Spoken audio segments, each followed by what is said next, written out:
This program is for discussion purpose only. Business Plus TV or any of our anchor does not bear any responsibility or liability towards the content.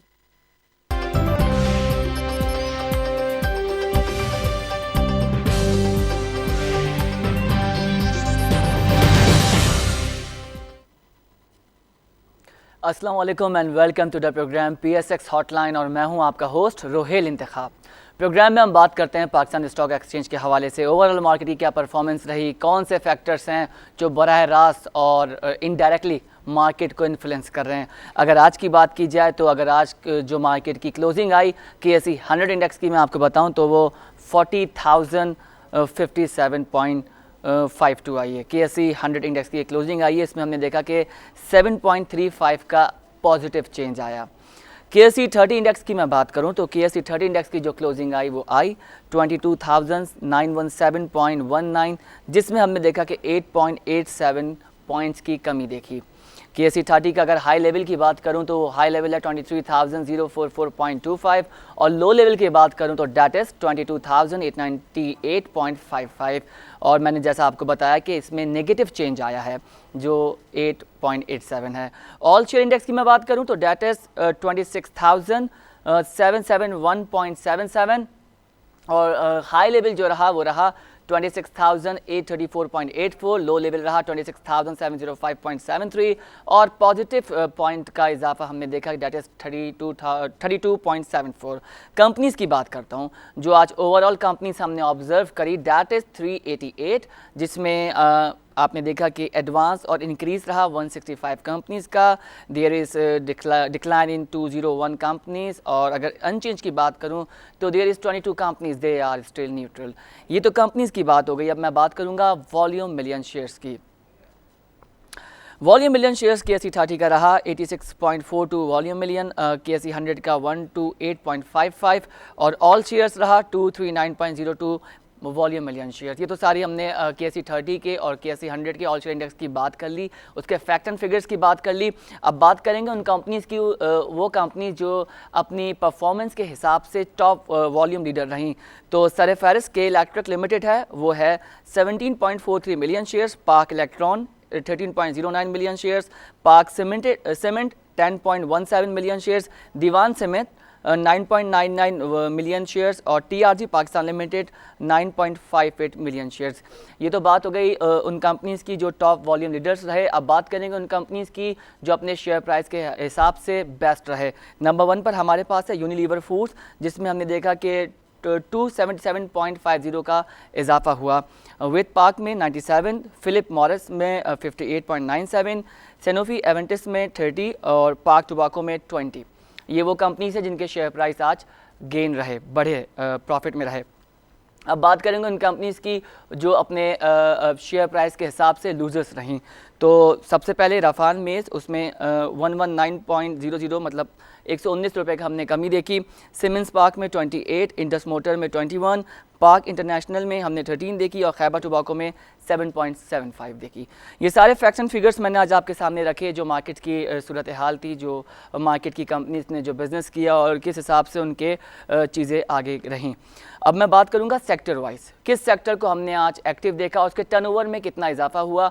तो अगर बात की जाए automobile sector की तो उसके 6,744,680 turnover रहा आज का और कोई कंपनी में चेंज नहीं आया और एडवांस 6 रहा, इसका डिक्लाइन भी 6 रहा।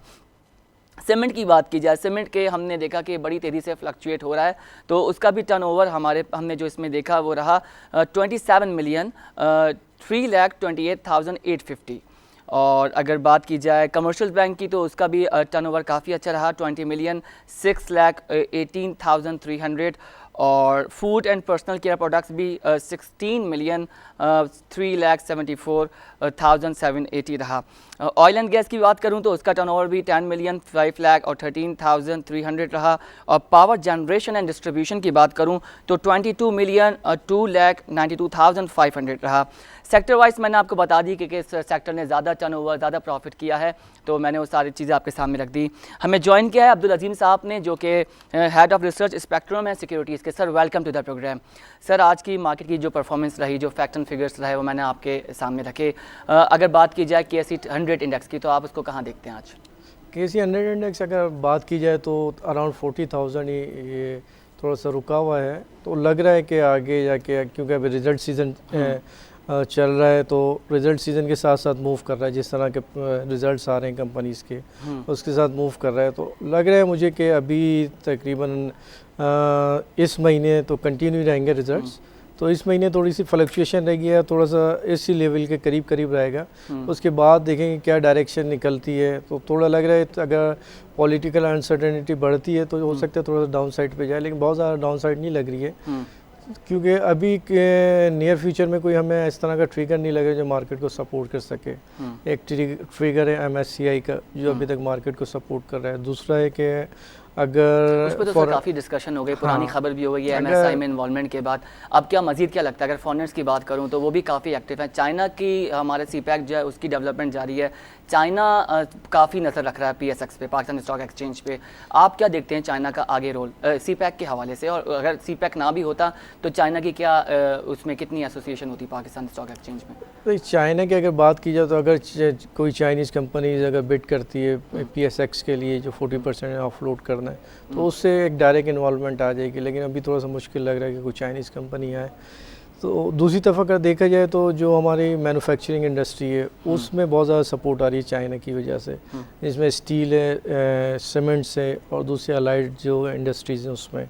दूसरी तरफ देखा जाए तो बैंक्स थोड़े से सपोर्ट मिल रहा है बैंक्स को, कि आगे जाके अगर एडवांसेस का बैंक्स का बढ़ता है तो वहाँ से थोड़ी सी अर्निंग पे सपोर्ट आएगी बैंक्स के। तो ये CPEC के जो मेजर बेनिफिशरी होंगे आगे जाके। इसमें थोड़ा बहुत ऑटो का भी पार्ट होगा। स्टील और सीमेंट की आपने बात करी सर। सीमेंट तो ऑलरेडी अगर चाइना की एक CPEC ना भी होता, माशाल्लाह मुल्क में वैसे डेवलपमेंट बहुत ज़्यादा है। सीमेंट सेक्टर तो ग्रो कर रहा है और करता रहेगा, जो हम देख रहे हैं।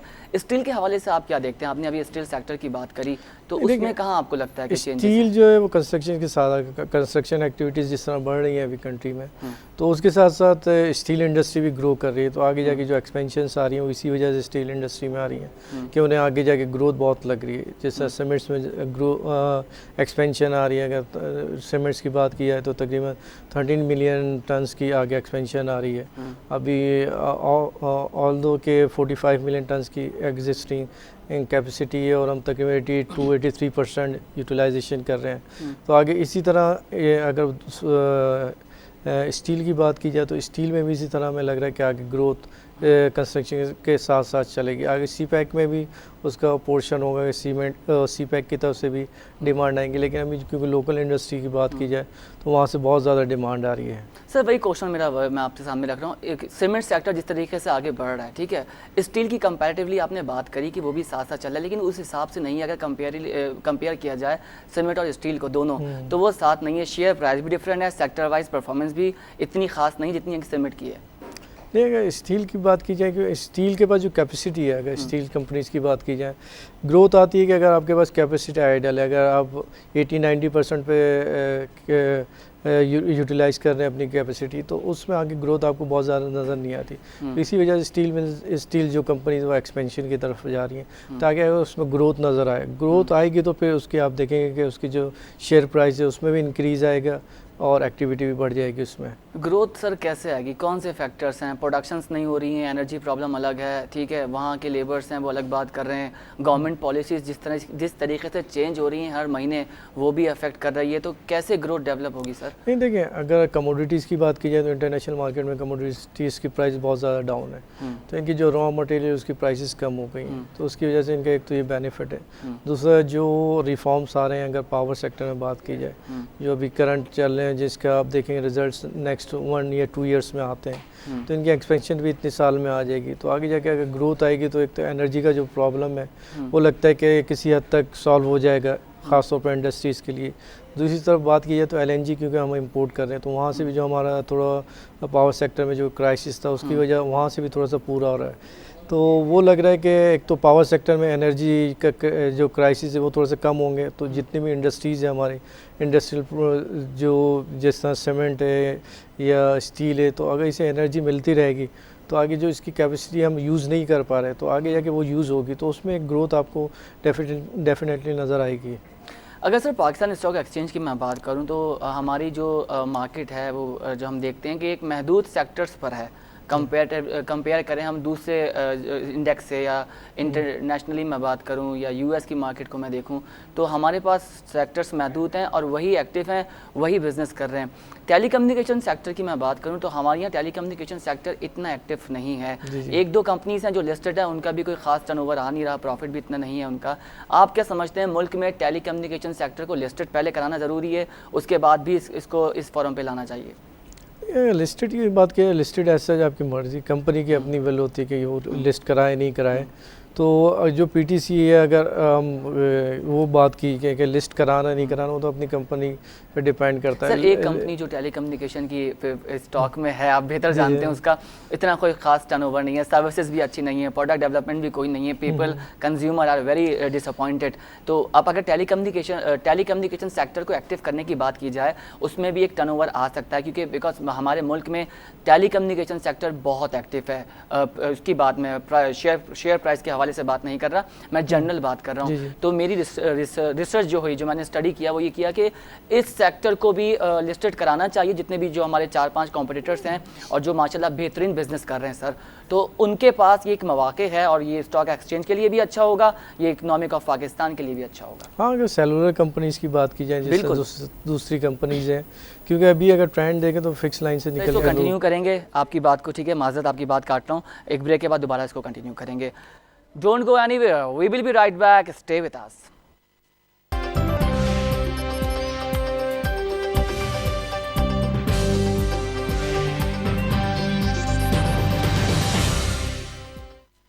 Welcome back after the break. Sir, telecommunication पे डिस्कशन कर रहे थे, प्लीज़ कंटिन्यू। हाँ, मैं ये बात कर रहा था कि अगर जो सेलुलर कंपनीज है वो लिस्ट कराती हैं तो ऑब्वियसली हमारे जो मार्केट कैप है वो भी बढ़ जाएगा, टेलीकम्युनिकेशन की एक्टिविटी भी बढ़ जाएगी, आगे हमें पता भी चलेगा कि जो कंट्री में चल रहा है कि ग्रोथ आगे कितनी है, क्या है। क्योंकि अभी तक तो अगर हम देखें तो उसकी हमें डिटेल तो मालूम नहीं होती कि जो हमारा टेलीकम्युनिकेशन सेक्टर है ना करवाने की लिस्टेड, क्या वजह है, क्या बैरियर फेस कर रही है टेलीकम्युनिकेशन कंपनीज? नहीं, ऐसे चीज़ कोई बैरियर तो नहीं होता है, अगला इंसेंटिव ही मिलता है, लेकिन कंपनी की अपनी, वही मैं बोल रहा हूँ, तो विल है कि आप वो नहीं कराना चाहती, अपने पास सारे स्टॉक रखना चाहती है। कंपनी सर कराना नहीं चाहती, या उनको इन्फ्लुएंस नहीं किया जाता, या गवर्नमेंट की तरफ से प्रॉब्लम आती है? नहीं, गवर्नमेंट की तरफ से ऐसा प्रॉब्लम नहीं आती कि अगर मैं जो प्रॉफिट बना रहा हूँ मैं अपने पास ही रखना चाहता हूँ, शेयर नहीं करना चाहता पब्लिक से, या मुझे कोई पैसे की ज़रूरत नहीं है, अगर मैं आईपीओ कराने जाता हूँ मैं उससे पैसे लेता हूँ, उससे कोई एक्सपेंशन में जाता हूँ, मुझे भी ज़रूरत नहीं है, या मैं डेट लेके अपना वो पूरा कर रहा हूँ, तो इस वजह से कंपनीज़ नहीं आती हैं। लेकिन कंपनीज़ का इसमें से कोई लगता है कि मुझे जो सबसे अच्छा मेरा अगर एवेन्यू होगा वो मैं आईपीओ करके पैसा रेस करूँ, उससे जो भी एक्सपेंशन करनी है, वर्किंग कैपिटल जो भी करना है वो करूँ, तो कंपनी इस वजह से आती हैं मार्केट में।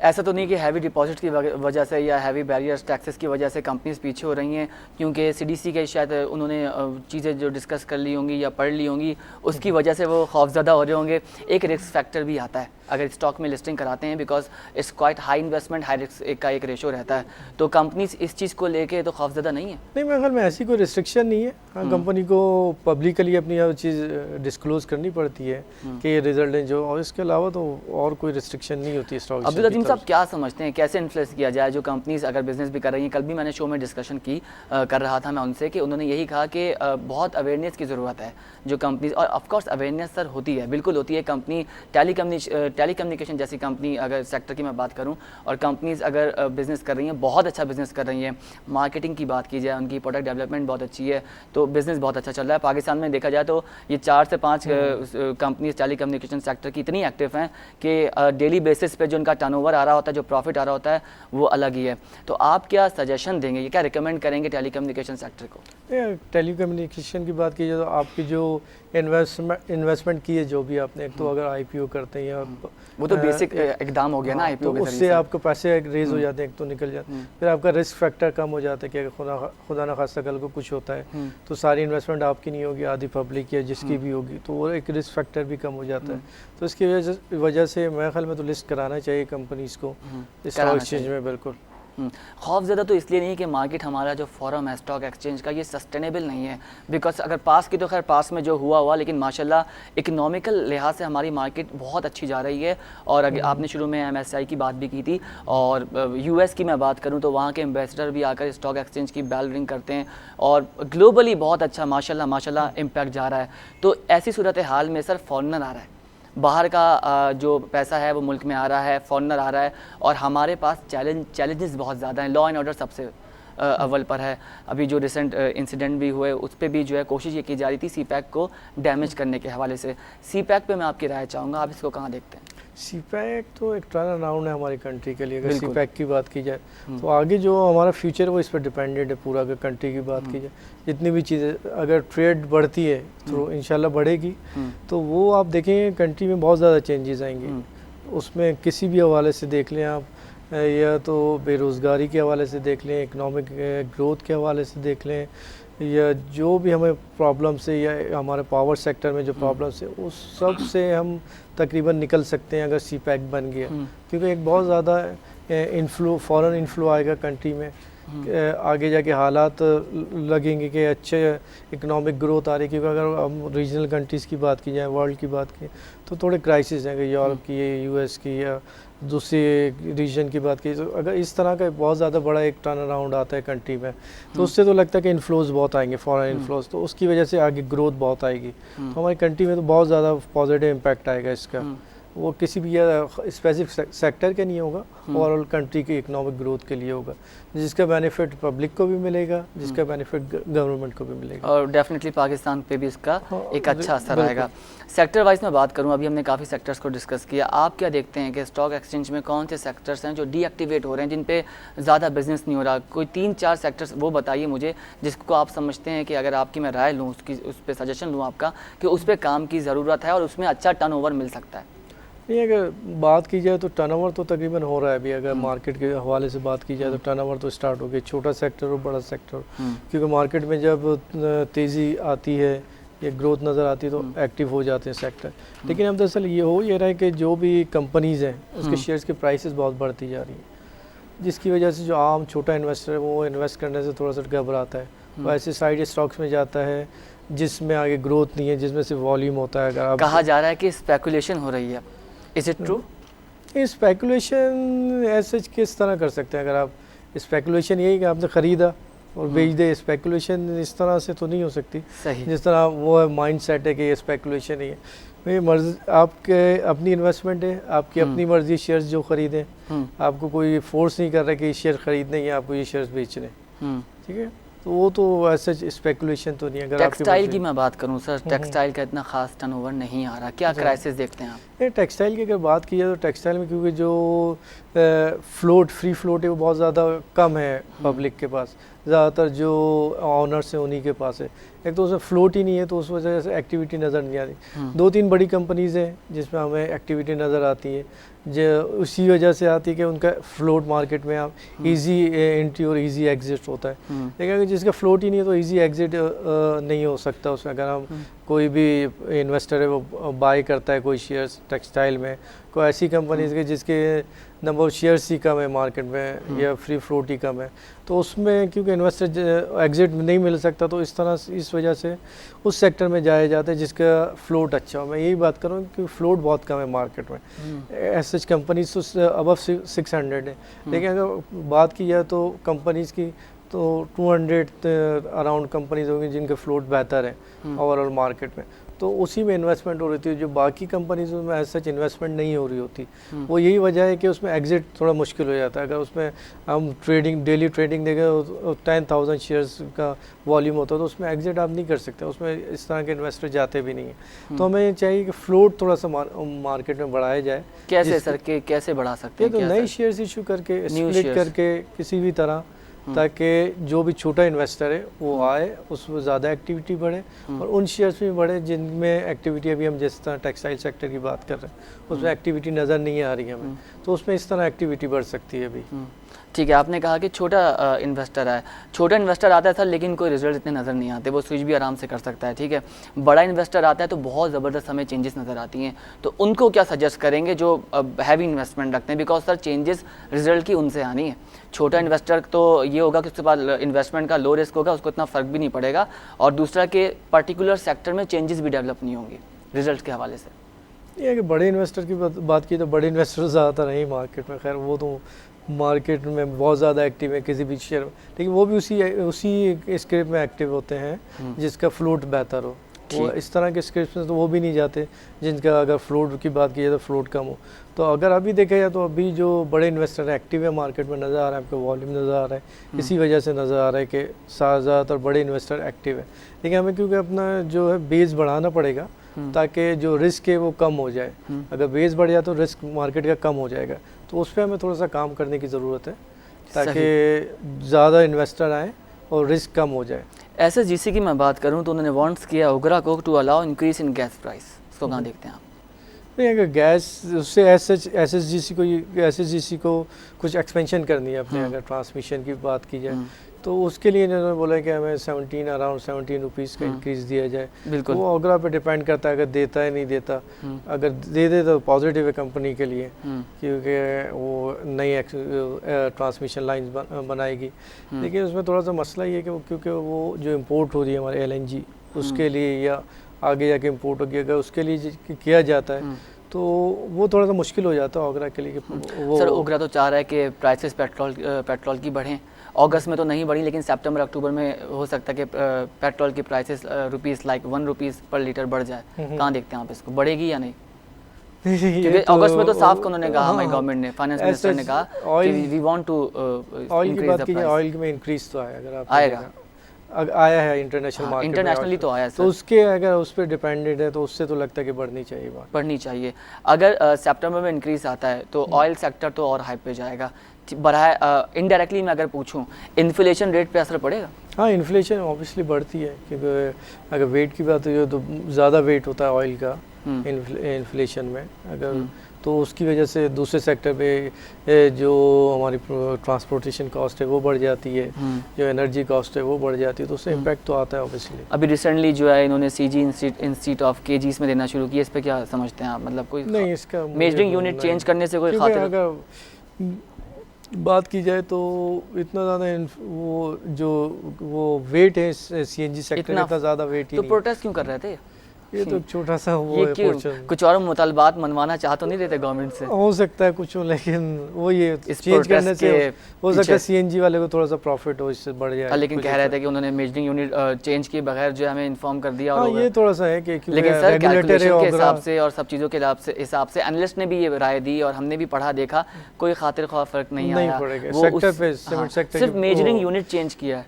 तो ये बात तो CNG एसोसिएशन वाले हमसे ज़्यादा बेहतर समझ सकते हैं, उनका काम है ये। तो प्रोटेस्ट क्यों कर रहे थे, ये बात समझ में नहीं आई। नहीं, कुछ ना कुछ तो होगा, दाल में कुछ काला होगा, there is something wrong. Anyway sir, कुछ कॉर्पोरेट रिजल्ट्स मैं अनाउंस करता हूँ। ईमेल भी हमारे पास आई थी। ACPL का मैं बताऊँ आपको, एटॉक सीमेंट पाकिस्तान लिमिटेड का जो रिजल्ट आया कॉर्पोरेट, वो आया है net profit of ₹2.71 billion in fiscal year ended June 30 up to 26% compared to ₹2.15 billion in the same period of the previous years। तो इनको फ़ायदा हुआ है, कॉन्ग्रेचुलेशन सीमेंट सेक्टर की तरफ एटॉक सीमेंट वालों का। और एटॉक रिफाइनरी की मैं बात करूँ, they had earning up to 143% sir, इनका इसका रिजल्ट अच्छा आया है। ARL surged 143.5% in the financial year ended June 30, 2016 on the back of the earning from associated companies and reversals of losses according to the board's filing on Tuesday। अच्छा, अब ये बात करेंगे हम बैंक की, तो सुनारी बैंक ने भी अपना रिजल्ट अनाउंस कर दिया है। Sunari bank earn ₹1.1 billion. Sunari bank posted a profit after tax of ₹1.175 billion for the half year ended on June 30, registering an increase of 6.13% over the same period as compared last year। The bank approved the half yearly financial statement. Deposits grew by 9.18% to ₹202 billion। ये तो बात हो गई bank sector की। और अगर मैं आपको इंटरनेशनली भी कमोडिटीज़ की बात करूं तो ऑयल का जो प्राइस चल रहा है $46.12 पर बैरियल और गोल्ड $1348.80 डॉलर में पर बैरल। तो ये डिक्रीज़ है इंटरनेशनली, और थोड़ा सा ऑयल का भी हमने आपको बता दिया। सर रिज़ल्ट आया बैंकिंग का, एक और सेक्टर का रिज़ल्ट हमने हालिया जो लास्ट वीक देखा उसमें भी कि बैंकिंग काफ़ी एक्टिव रहे। और फ्राइडे की मैं बात करूं तो फ्राइडे को जो मार्केट हमने देखा एकदम से बूम करी, तो उसमें कहा यह जा रहा था कि इन कॉर्पोरेट रिजल्ट्स, क्योंकि अगस्त है, अनाउंसमेंट सीज़न है, रिजल्ट्स आ रहे हैं, तो बैंकिंग ने बड़ा अच्छा जो है प्रॉफिट दिया है। इसकी वजह से स्टॉक एक्सचेंज पर फ़र्क पड़ा है।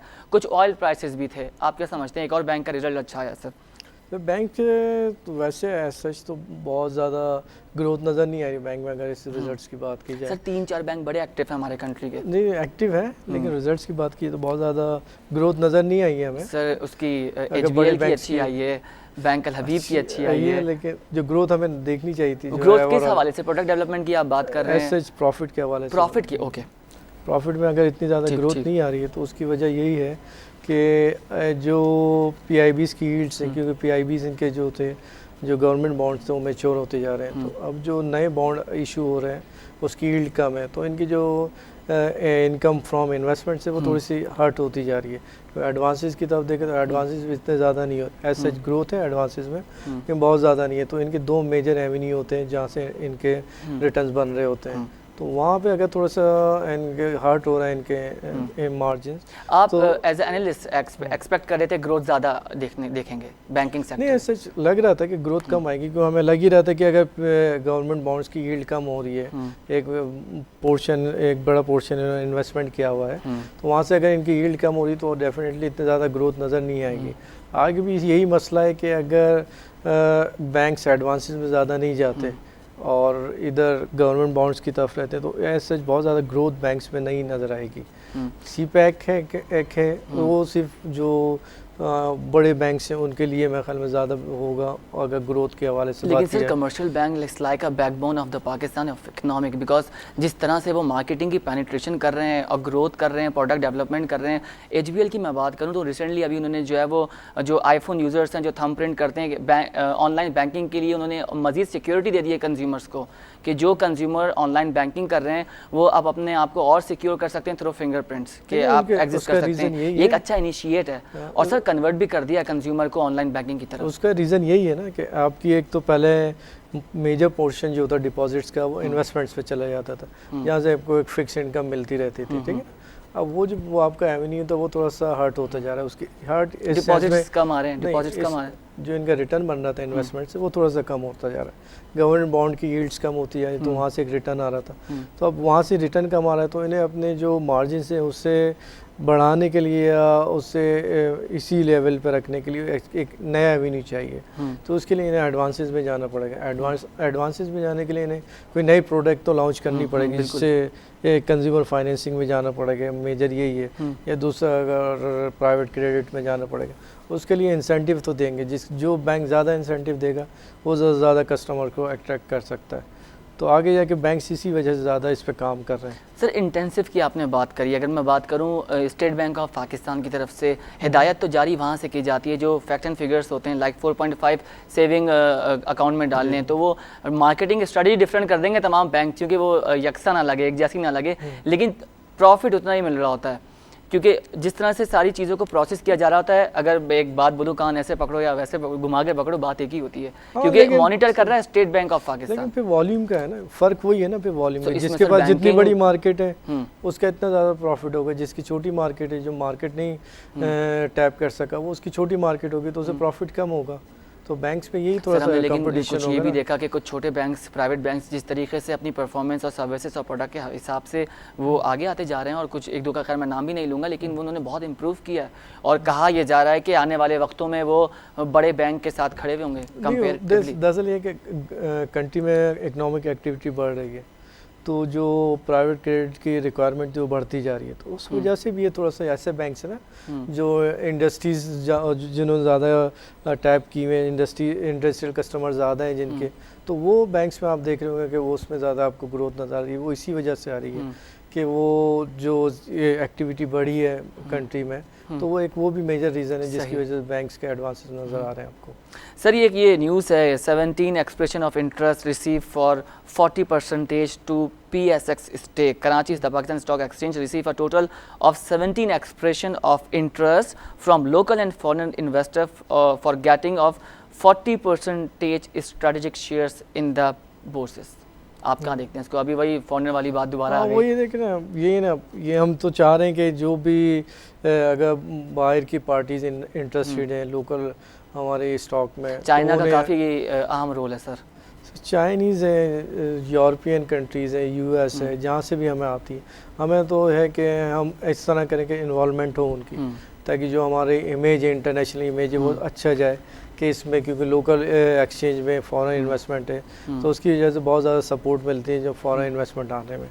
ईरान गैस पाइपलाइन, इसको आप प्रोजेक्ट को कहाँ देखते हैं? ये अब तक इस पे अभी बीच में एक खबर भी जारी हुई थी कि इसको पूरा करेंगे, फिर CPEC की कुछ एक्टिविटीज़ इतनी ज़्यादा इन्वॉल्व हो गई तो उनके साथ अभी हमारे प्राइम मिनिस्टर और फाइनेंस मिनिस्टर की मुलाकातें चल रही हैं। अभी एक मंसूबा शोर काट का भी उन्होंने इफ्तिताई तकरीब से खिताब भी किया, उसमें भी चीज़ें कुछ सामने आई।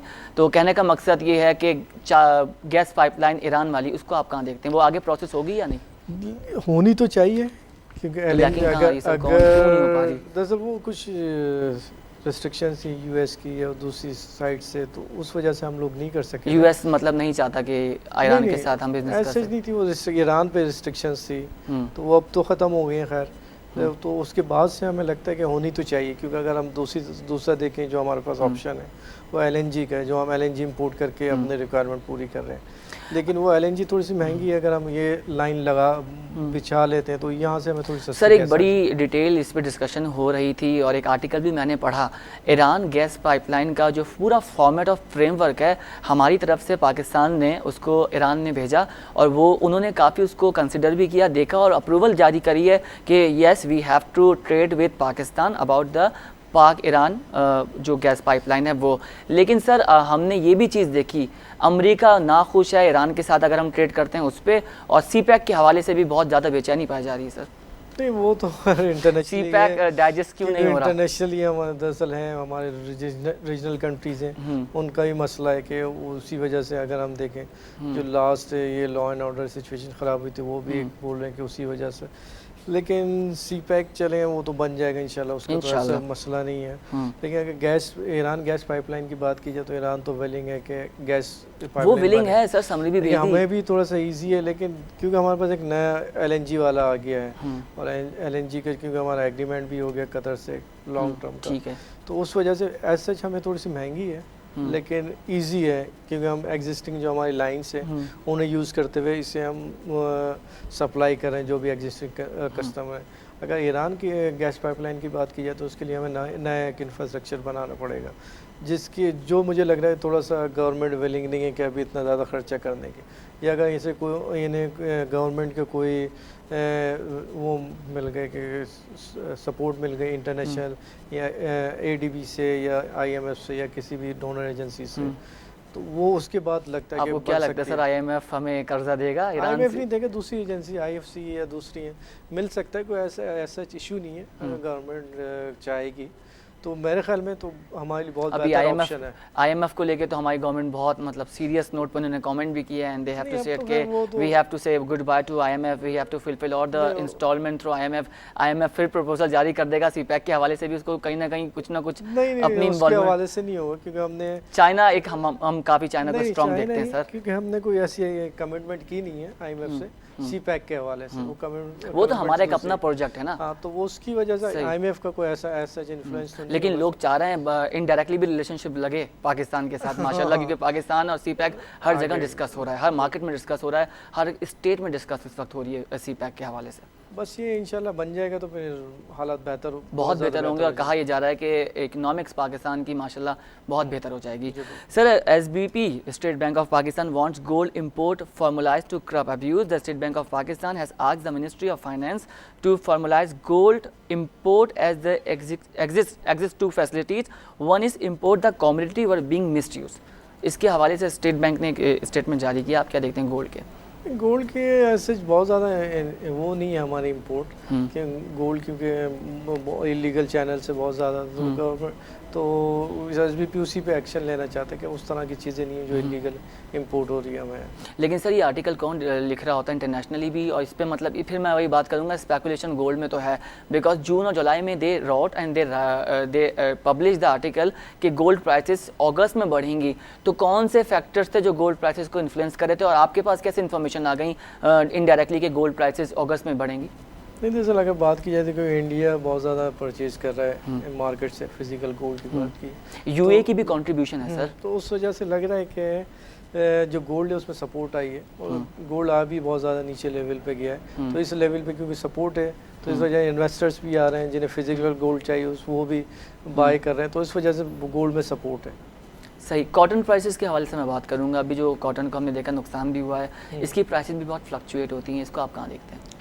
कॉटन के प्राइसेस की बात की जाए, कॉटन के प्राइसेस ऐसा सच अभी तो 6000 के करीब लेवल पे चल रही पर माउंट, तो लग रहा है कि अगर यही प्राइसेस रहती हैं और कोई नया फ्लड नहीं आता और या कोई नई डैमेजेस नहीं होती तो प्राइस इसी लेवल पे फ्लक्चुएट करते रहेंगे। सस्टेन कैसे किया जाए? सर सस्टेन तो नहीं हो सकती क्योंकि ये तो हमारी सप्लाई पे ना। अब जैसे हमने टारगेट किया 14.1 मिलियन बेल्स का, हमारे पास आते हैं 12 मिलियन बेल्स, तो उससे क्या होगा क्योंकि हमारी सप्लाई कम हुई तो प्राइस बढ़ जाएंगे ऑब्वियसली। तो आगे जाके जो हमारा लग रहा है कि कॉटन के, क्योंकि एक तो प्राइसेस अच्छी मिल सकती हैं अगर फार्मर्स की बात की जाए, दूसरी तरफ यूरिया प्राइसेस की कम हो गई हैं तो वहाँ से भी थोड़ी सपोर्ट आएगी। तो आगे लग रहा है कि जो कल्टीवेशन एरिया है वो बढ़ जाएगा, और अगर वो बढ़ता है तो डेफिनेटली जो हमारी प्रोडक्शन है वो भी बढ़ जाएगी, तो उस वजह से प्राइस जो इसी लेवल पे थोड़े स्टेबल नज़र आएंगे आगे। सही। प्रोडक्शन की आप बात करें, मैं गाड़ियों की बात करूँगा। कार प्रोडक्शन फॉल बाय 3.87% इन जुलाई के महीने में हमने देखा कि 3.87% के हिसाब से गाड़ियों की प्रोडक्शन में कमी आई है। मजीद मैं आपको बताऊं पढ़ के, कंट्री फेल बाय 12,491 यूनिट्स की ये बात कर रहे हैं against the production of 12,994 unit during the same month of previous year, showing a decrease of 3.87%।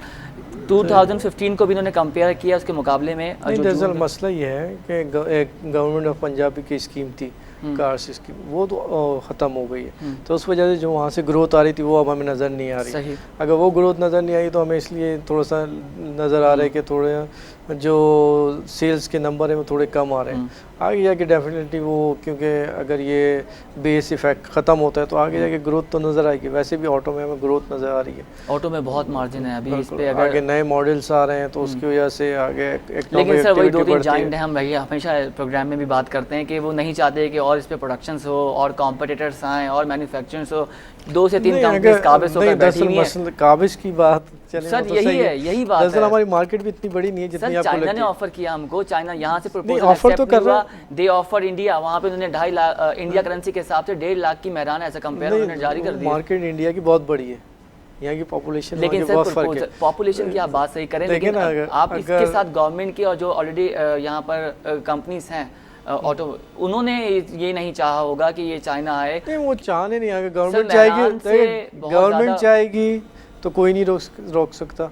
अगर किसी कंपनी को अगर कोई इन्वेस्टमेंट आ रही है उससे आगे जाके ग्रोथ लगी नहीं उस सेक्टर में। Consumer they are not happy कि वो 7.5 लाख रुपए की मेहरान वही बाय करें जो पिछले मॉडल्स से होते हुए आ रही है, कोई इंटीरियर में चेंज नहीं है और 7.5-8 लाख में बेहतरीन गाड़ी उनको दूसरी कंपनी। आपके पास कोई वो नहीं है ना, अल्टरनेट नहीं है कि आप क्या खरीदें, तो चॉइस आपके पास एक ही, आपको मेहरान लेनी है नहीं लेनी। तो ये इसी वजह से तो ये ऑप्शंस दे नहीं चाहिए, कंपलसरी रख दिया ये, you have to buy this otherwise दूसरी जो एग्जिस्टिंग कंपनीज हैं उनके पास भी इंटरनेशनली छोटी गाड़ियां हैं, अगर वो लाना चाहे तो वो तो ला सकती है ना, वो भी नहीं लेके आ रही। चलें अब्दुल, हम अजीम साहब इस पे बहुत डिस्कशन हम आपसे कर रहे थे, लेकिन इस पे करते रहेंगे अगर ये प्रोग्राम का वक्त ख़त्म ना होता। इंशाल्लाह आपको दोबारा मदू करेंगे प्रोग्राम में, और it was a really nice session with you.